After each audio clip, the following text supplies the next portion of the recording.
मानगोनां रायजो राजा लोगो नोंथांमोन, मेन गुबै दुखुनांथावना बाथ्राया बेसो जेब्लानिफ्राय बिटिआरआव मोनसेनिख्रुइ बांसिन आनसलिक दल जादों, रिजनेल पार्टी दल सोमजिदों, बै दिननिफ्रायनो बिटिआरआव दावराव दावसिया सोमजिदों, नांलाय खमलाया सोमजिदों, गाव गावनि बिदा फंबायनि गेजेरावनो। जोबोद दुखुनांथावना रायजो राजा नोंथांमोन। सोरनिबा हाबा जायोब्ला, सोरनिबा माबा मोनसे प्रग्राम जायोब्ला बिपिएफनि ना इउपिपिएलनि बेबायदि सोंलायनाय जायो गाव बिदा फंबायनि गेजेरावनो। बिपिएफनि जायोब्ला इउपिपिएलनिखौ खबर होला आरो इउपिपिएलनि जायोब्ला बिपिएफनिखौ खबर होआ। थिग बेबायदिनो बिदा फंबायनि गेजेरावनो अनलायनाय गैयै, सैलायनाय गैयै, हिंसा हिंसि बेबायदि सोलिनानै दं। खोब दुखुनांथावना। सैमा जानायखौ अमाया सैया, अमा जानायखौ सैमाया सैया होननाय बायदि। बे एकदम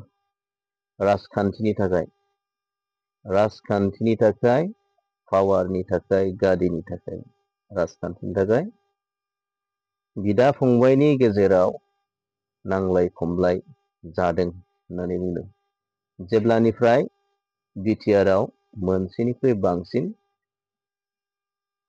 आनसलिक दल, रिजनेल पार्टी जोनोम जादों। तो दिनै खाम्फा बरगयारी सारा इउपिपिएलआव जयेन जानायनि गुबै थांखियानो बेनो, बिटिआरआव मोननै मोनथाम बिदि पार्टी थानाङा, मोनसेल' जानांगौ, बेयो इउपिपिएल। जे बाथ्राया सैथो, जेब्ला बिटिआरआव मोनसेनिख्रुइ बांसिन रिजनेल पार्टी थागोन ना, आनसलिक दल थागोन, जों बर'फोरा जेनबाय होननानै सानना ला आरो जेनबाय होननानै साननानै ला।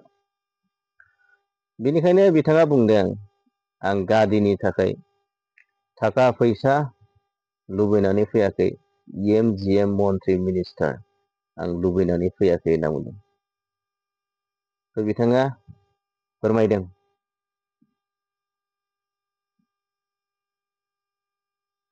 बिपिएफ आरो इउपिपिएल बे दल पार्टी मोननैखौ खौसे खालामनो थाखाय बिथाङा इउपिपिएलआव जयेन जानाय बाथ्राखौ बिथाङा फोरमायदों।